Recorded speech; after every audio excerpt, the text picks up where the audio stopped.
Et je vous le disais, M. Adama Badolo est l'invité de cette édition. Bonsoir, M. Badolo. Bonsoir, madame. La Direction générale des impôts que vous dirigez a opté pour l'introduction d'une facture normalisée. Quelles sont les raisons qui favorisent l'adoption de cette facture? Merci, madame. Merci à la RTB pour l'occasion que vous nous donnez pour parler effectivement de la facture normalisée. Pourquoi avoir institué la facture normalisée?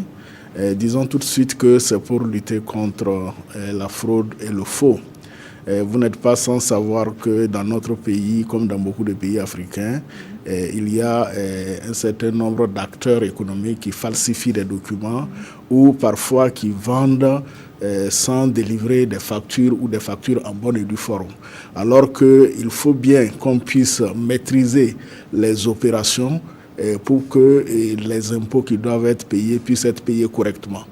C'est pourquoi justement, dans notre pays, on a institué la facture normalisée. Alors, cette facture se veut moderne, sécurisée et par-dessus tout rentable.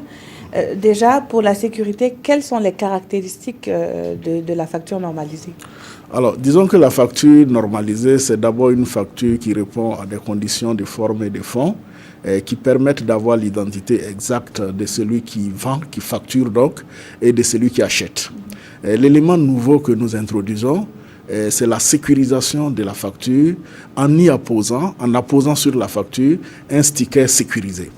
Le sticker permet justement de personnaliser la facture, c'est-à-dire de dire que cette facture-là vient de telle entreprise, qu'elle a été émise par telle entreprise et pour telle personne qui a fait l'achat. Voilà.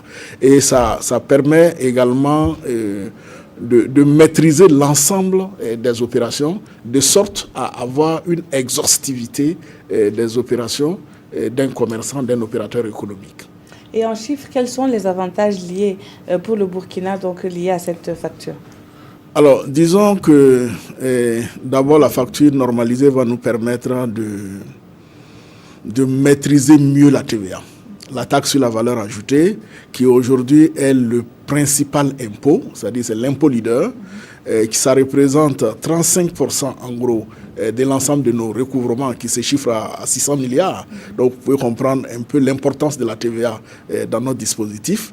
Nous nous sommes rendus compte que malheureusement, il y a beaucoup de personnes qui facturent la TVA mais qui ne la reversent pas, qui collectent la TVA et qui ne la reversent pas.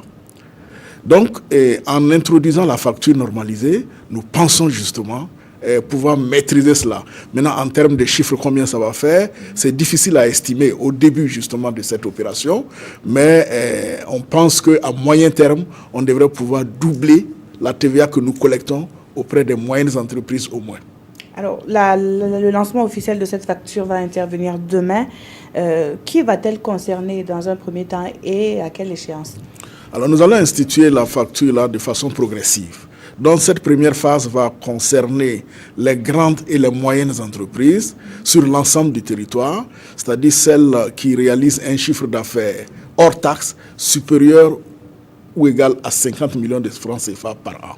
Donc, ce sont ces entreprises-là qui relèvent du réel normal d'imposition et qui ont l'obligation de facturer la TVA qui vont être concernées au cours de cette phase. D'accord. Et quand est-ce que ce sera déjà effectif à partir de demain?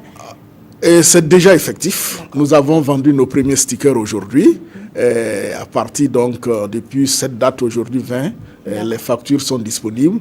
Et à partir donc du 1er mars, nous allons les rendre obligatoires. Merci à vous, M. Adama Badolo. Je rappelle que vous êtes le directeur général des impôts.